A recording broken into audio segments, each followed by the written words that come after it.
They say if you drive down Hollow Pines Road at midnight, you'll see the ghostly hitchhiker, and if you stop, she might just get in. But beware, because legend says once she's in your car, you're never the same again. Our story begins with Jake, a skeptic and thrill-seeker, who didn't believe in urban legends. On a foggy October night, he decided to test the tale himself. The road was deserted, lined with towering pines that blocked out the moonlight, casting long, sinister shadows. His headlights barely cut through the thick mist that curled like fingers around the cracked asphalt. As Jake drove cautiously, a figure appeared on the roadside. A young woman in a tattered white dress, pale as the moon, standing perfectly still. Her eyes glowed faintly, reflecting the car's headlights like eerie lanterns. Jake's heart pounded, half from fear, half from curiosity. Against his better judgment, he slowed and rolled down the window. "Need a ride?" he asked, voice trembling. She nodded silently and slid into the passenger seat without a sound. The air inside the car grew cold, the temperature dropping sharply, frosting the edges of the windows. Jake tried to make conversation, but she said nothing, only staring ahead with empty eyes. Minutes passed. The silence was suffocating. Suddenly the woman whispered, her voice barely audible. "Turn off the radio. Listen closely." Jake obeyed, and the car was swallowed by stillness. Then, faintly, a whispering sound emerged, not from inside the car, but from the woods outside. It was a chorus of voices, chanting a warning. "Don't look back, don't stop, or you'll never leave Hollow Pines." Jake's grip tightened on the steering wheel. His mind raced with the legend's warnings, but curiosity got the better of him. He glanced into the rearview mirror and saw dozens of shadowy figures emerging from the trees, their eyes glowing, faces twisted in silent screams. They were closing in fast. Panicked, Jake accelerated, but the woman's icy hand gripped his arm, stopping him. "You can't leave," she hissed. "Once you see us, you belong to Hollow Pines."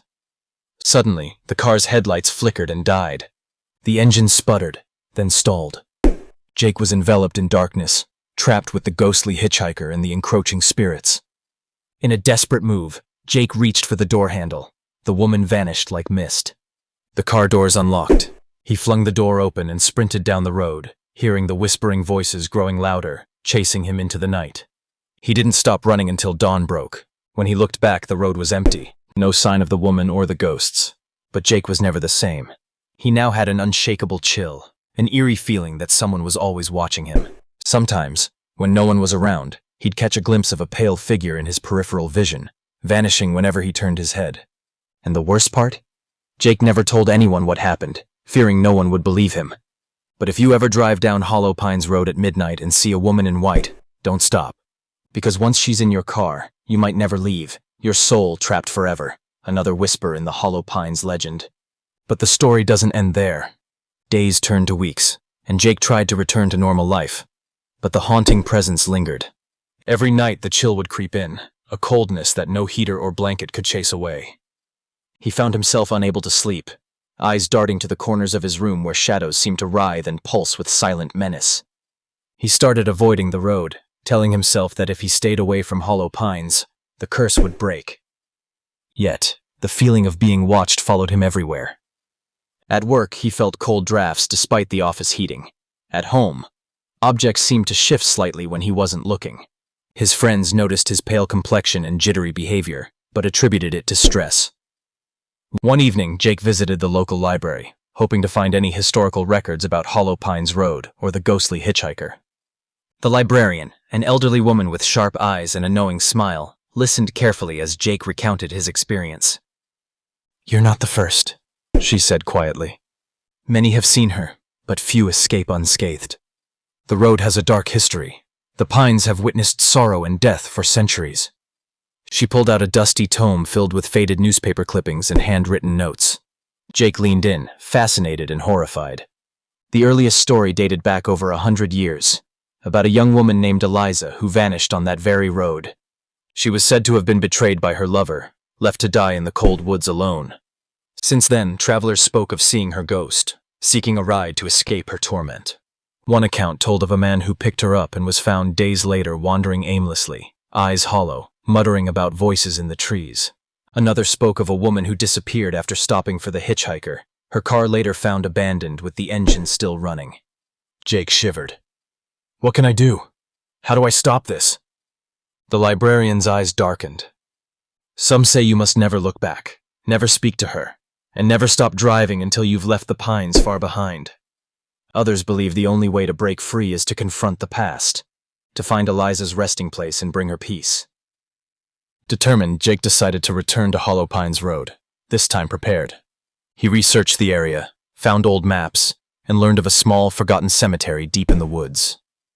Armed with a flashlight and a heavy heart, he set out one cold night. The forest was thicker than before, the trees whispering secrets as the wind swept through their branches. The mist clung to the ground, swirling around his boots as he approached the cemetery gate, rusted and barely hanging on its hinges. Inside, weathered tombstones poked through the undergrowth. Jake's breath came in shallow gasps as he searched for a name. Eliza. Finally he found it, a cracked stone bearing the name Eliza Harper, dated 1892. Surrounding it were wilted flowers and a faded ribbon. Jake knelt and spoke softly. I'm sorry for what happened. I want to help you find peace. The air shifted. The temperature dropped further. A gentle breeze stirred the trees, carrying with it a faint whisper of gratitude. From that night on, the chill lessened, and the shadows seemed less menacing. Jake still felt a presence, but it was no longer threatening, more like a guardian watching over him. He never saw the woman in white again on the road, but sometimes, on clear nights, he could swear he heard a soft voice in the wind, singing a lullaby lost to time. And so, the legend of Hollow Pines continues, a tale of sorrow, warning, and redemption. If you ever find yourself on that lonely road at midnight, remember Jake's story. If you see the ghostly hitchhiker, don't stop unless you know how to help her rest. Because some spirits are bound by pain, and only understanding can set them free. Otherwise, you may become another whisper, another shadow, forever part of the Hollow Pines.